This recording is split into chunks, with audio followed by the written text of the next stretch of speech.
నేటిదిన వాక్య ధ్యానం కొరకు book of Isaiah chapter 41 verse 10, Yeshaya గ్రంథం 41వ అధ్యాయము 10వ వచనంలో రాయబడిన వాక్యాన్ని చదువుకుందాం.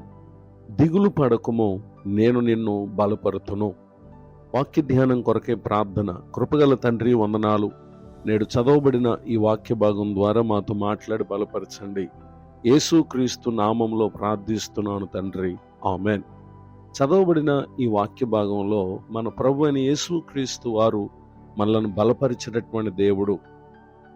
పలు పరిస్థితులు మనలను కృంగదీసి దిగులు పడుటకు, వేదన చెందుటకు, పరిస్థితులు మాత్రమే కాక మనం కలిగి ఉన్నటువంటి రక్త సంబంధికులు, స్నేహితులు, మిత్రులు, బంధువులు, అంత మాత్రమే కాక మనం ఎదుర్కొంటున్నటువంటి అనారోగ్య సమస్యలు, ఆర్థిక ఇబ్బందులు, ఇవి మానవ జీవితాన్ని బలహీనపరుస్తాయి. అవి ఎన్ని మనం కలిగి ఉన్నప్పటికీ ఒక దినాన వాటిలో కలిగినటువంటి నష్టం మనను కృంగదీస్తుంది. అయితే మానవ జీవితంలో మనల్ని సృజించినటువంటి దేవుడు అంటున్నారు, దిగులు పడకము. మనల్ని బలహీనపరిచిన పరిస్థితులు ఎన్నున్నప్పటికీ ఆయన అంటున్నాడు కదా, నేను నిన్ను బలపరుతును. పరిశుద్ధ గ్రంథంలో రాయబడిన ఒక భక్తుని జీవిత అనుభవంలో ఒక సంగతిని మనం పరిశీలన చేసినట్లయితే, Paul's epistle to Philippians chapter 4 verse 13. అపోస్తలుడైనటువంటి పౌలు గారు ఫిలిప్పీలకు రాసినటువంటి పత్రిక 4వ అధ్యాయము 13వ వచనంలో, నన్ను బలపరచు అని అందే నేను సమస్తము చేయగలను అని ఇక్కడ తెలియచేయటం మనం గమనించగలం. నిజమే, పౌలు గారు తన జీవితంలో తనను బలపరిచే దేవుని కలిగి ఉన్నారు కనుకనే తన జీవితంలో తను ఎదుర్కొన్నటువంటి పరిస్థితులు ఏంటంటే, వర్డ్స్ 11-12, 11-12 వచనాల్లో, నాకు కొదువ కలిగినందున నేను ఇలాగూ చెప్పట్లేదు. నేను ఏ స్థితిలో ఉన్నాను ఆ స్థితిలో సంతృప్తి కలిగి ఉండ నేర్చుకుని ఉన్నాను. దీన స్థితిలో ఉండ నెరుగుదును, సంపన్న స్థితిలో ఉండ నెరుగుదును. ప్రతి విషయంలోనూ, అన్ని కార్యముల్లోనూ కడుపు నిండి ఉండుటకును, ఆకలి గొన్ని ఉండుటకును, సమృద్ధి కలిగి ఉండుటకును, లేమిలో ఉండుటకును నేను నేర్చుకుని ఉన్నాను అని ప్రతి స్థితిని ఇక్కడ భక్తుడు తెలియజేస్తా ఉన్నారు. నిజమే, మనము సంపన్న స్థితిలో ఉన్నప్పుడు ఎంతో సంతోషిస్తాం. దీన స్థితి ఏర్పడినప్పుడు దానిని అవమానంగా భావిస్తాం.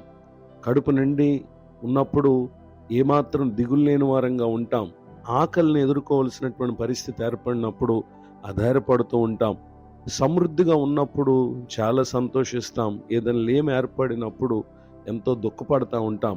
అయితే ఇలాంటి ఈ పరిస్థితులలో పౌలు గారు అంటున్నారు, నేను ప్రతి పరిస్థితులు ఎలా ఉండగలుగుతున్నాను అని అంటే, నన్ను బలపరచు అని అందే నేను సమస్తము చేయగలను అని ఇక్కడ తెలియచేయటం మనం గమనించగలం. నిజమే, ప్రభువు బలపరిస్తే ఒక వ్యక్తి యొక్క జీవితము అంతటి ఉన్నతమైనటువంటి స్థానమందు ఉంటుంది అనేటటువంటి విషయాన్ని తెలియచేయడానికి సంతోషిస్తున్నాను. గనుక బలపరిచే స్నేహితులు, బంధుమిత్రులు, రక్త సంబంధీకులు ఒకవేళ పలు కారణాల చేత బలహీనపరిచేటటువంటి పరిస్థితులను ఎదుర్కొంటున్నారా? అధైర్యపడకండి.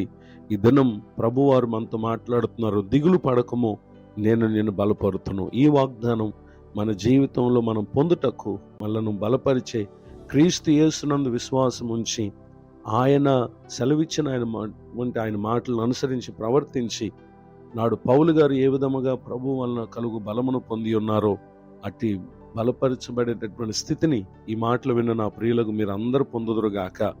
వాక్య ధ్యానం కొరకే ప్రార్థన. దయగల తండ్రి, మీ కొందనాలు. మా ప్రతి బలహీనత తెలిసి ఉన్నటువంటి దేవుడుగా మీరున్నారు. నీ మాట చేత ఈ దినమందు మమ్మలను బలపరిచినందుకు స్తోత్రం. బలపరిచే మిమ్ములను మా జీవిత అంతం వరకు కలిగి మేము ఇటు దీవెనకు పాత్రులంగా ఎల్లప్పుడూ ఉండటానికి సహాయం చేయండి. దైవజనులను, వారి కుటుంబాన్ని, పరిచయను దీవించండి. నూతన సంవత్సర దయాకిరీటను పొందిన వారిని ఆశీర్వదించండి. ముందున్న కాలమంతా ప్రతి ఒక్కరికి కావలసిన మీ కృపాక్షేమములు దయచేయమని యేసుక్రీస్తు నామములో ప్రార్థిస్తున్నాను తండ్రి, ఆమెన్. తండ్రి, కుమార, పరిశుద్ధాత్మదేవుడు తోడు నడిపించునుగాక, ఆమెన్. నేడు విన్న ఈ మాటలు మీకు ఆశీర్వాదకరంగా ఉన్నాయా? అయితే మీరు పొందు మేలు మాతో పంచుకోనండి.